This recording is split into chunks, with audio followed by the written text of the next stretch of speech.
At Bendigo Bank, we like to help communities grow.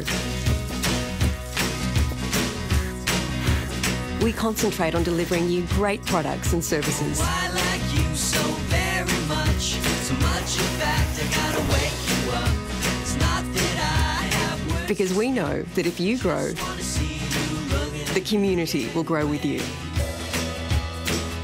At the Bendigo, it starts with you. A very good morning to you on this Saturday morning, the Geelong Cricket Show coming your way with the best of the great game being played down here in our city of Geelong. Joining me at the table of knowledge, once again, the man who walks the game, talks the game, and plays it pretty well too. Very good morning to Dean Armstrong. How are you, Dean? Good morning, Graham, and good morning, viewers. Looks like it's a sunny weekend. Last weekend there was a fair bit of rain around, Graham, but only one game of cricket was not played. One game in the Geelong Cricket Association not played. And our special guest this morning, man who leads by example. He is the president of the Leopold Cricket Club, yes, the Leopold Lions. Very warm welcome to Cam Horn. Thank you, Graham. Dino, welcome. Thanks very much for joining us, Cam. Yes, good to be here. Okay, let's look at the Premier Cricket scene. And Dino, a little disappointing for Geelong. The games in Melbourne, rain affected.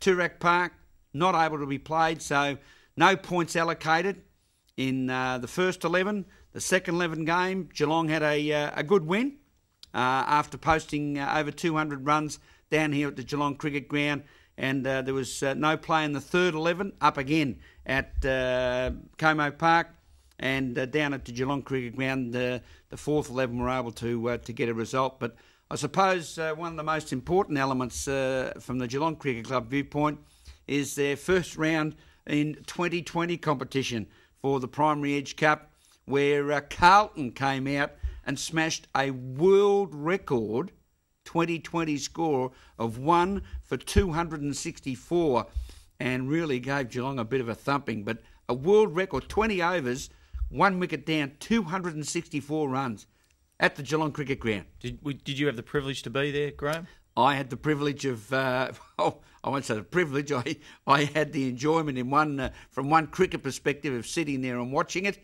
but from a Geelong perspective it was no less demoralising, I must say. But it just seems Carlton do have the edge over Geelong, but by gee, they had really played magnificent cricket. And it wasn't the fact that Geelong didn't bowl badly. Geelong kept the ball up, bowled well, fielded as well as they could.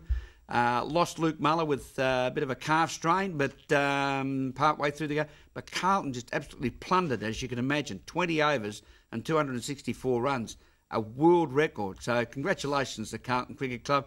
But it again does spell out the fact that the Geelong Cricket Ground remains the best ground in Geelong cricket at the present time. Why is that, Graham? Look at what it's producing. It's producing results. It's producing something for the batsman, producing something for the bowler.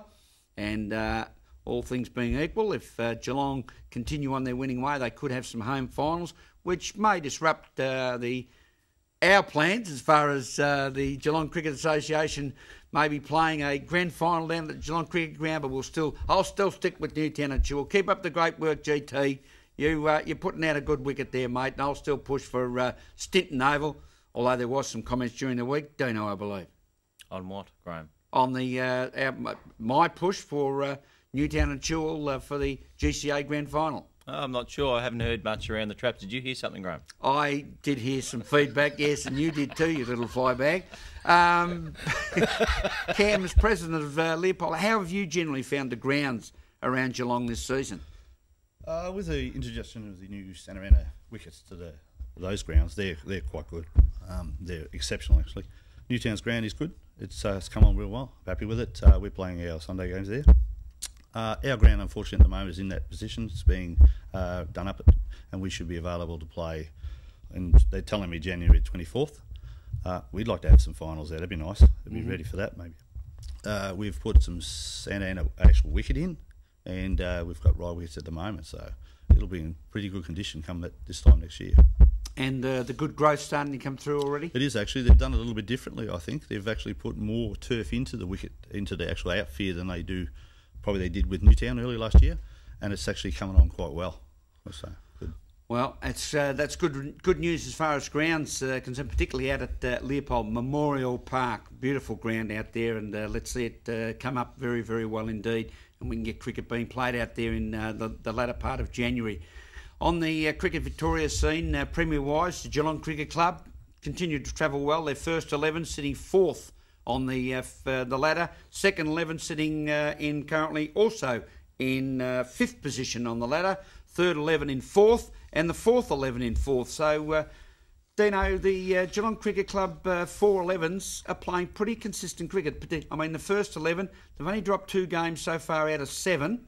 So, and they're sitting fourth on 23 points, equal with North, Camberwell Magpies and Paran, with St Kilda in 5th on 20 and Essendon in 6th on 20, and Geelong playing Essendon in a 2-day game this weekend, today and tomorrow, down at the Geelong Cricket Ground. So it will be a real cutthroat game between these two very competitive clubs. Very tight in the ladder positions there, Graham. I think the rain coming last week might have helped Geelong out a little bit, because Paran did have the box seat in that game, so Geelong probably got out of jail in that game, Graham. But if you look at all the grades, they've carried on from where they were last year. They had a really consistent season, all grades last year, and they've continued on that way this year. And look, you know, who knows? They might even be able to pull off 4 premierships. Well, we can hopefully see that they can get into 4 grand finals. That's the first step. But I think the big question mark again, Luke Muller this week, after the calf strain he had in the 2020 game, remains this fitness test this morning as to whether he will play in the game against Essendon. And to me, he's a critical player as far as the Geelong Cricket Ground is concerned. Spins the ball well. And also Damien Shanahan. Will he make it back into the Geelong side and be able to show his leadership qualities on the ground? Time will tell, but today and tomorrow, commencing at 11 a.m. down at the Geelong Cricket Ground, yes, you can sit up in the Bob Merriman stand or up behind the glass in the Bruce Moore room and enjoy Premier Cricket at its very best when 2 very competitive sides, Essendon and Geelong, take on each other. Yes, it is 4th playing 6th in Premier Cricket. We'll take a break and be back to look at the world of Geelong Cricket Association after this on the Geelong Cricket Show. At Bendigo Bank, we like to help communities grow. We concentrate on delivering you great products and services. I like you so very much. So much, in fact, I gotta wake you up. It's not that I have work. Because we know that if you grow, the community will grow with you. At the Bendigo, it starts with you.